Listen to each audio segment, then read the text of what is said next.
இன்னைக்கு லீவு. ஒரே தலை சுத்து, தலைவலி. காலையில எந்திக்க முடியல. டயர்ட் ஆயிடுச்சு, அதனால லீவ் இன்னைக்கு. உங்க வீட்டுல உங்க மம்மிட்ட போய் கேளுங்கப்பா. சாப்பிட்டீங்களா?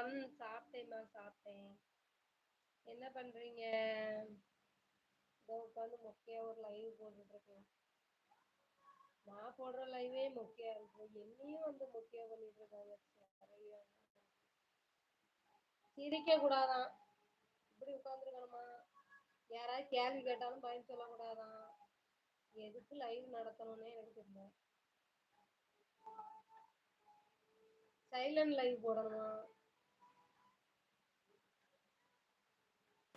நான் தரலங்க. அவங்க அம்மாட்ட போய் கேளுங்க, நல்லா தருவாங்க. அவங்க பையன் தானே நீங்க, தருவாங்க நல்லா.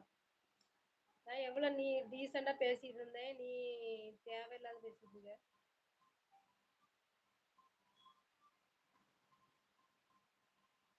எப்பவும் சொல்லிட்டே இருக்க முடியுமா சாலுமா? இதுல வந்து பேட் கமெண்ட் வரதான் செய்யும். நம்ம வந்து அதை கண்டுக்க கூடாதுன்னு சொல்லிட்டே இருக்க முடியுமா? அவன் கேட்டவன நம்ம கொடுத்துருவோமா? அவன் ஏன் உன்ன கேட்கான்னு அவன் என்ன எனக்கு முன்ன கூட தெரியுமா? எப்பவும் ரீசன் சொல்லிட்டே இருக்க வேண்டியதா இருக்கு.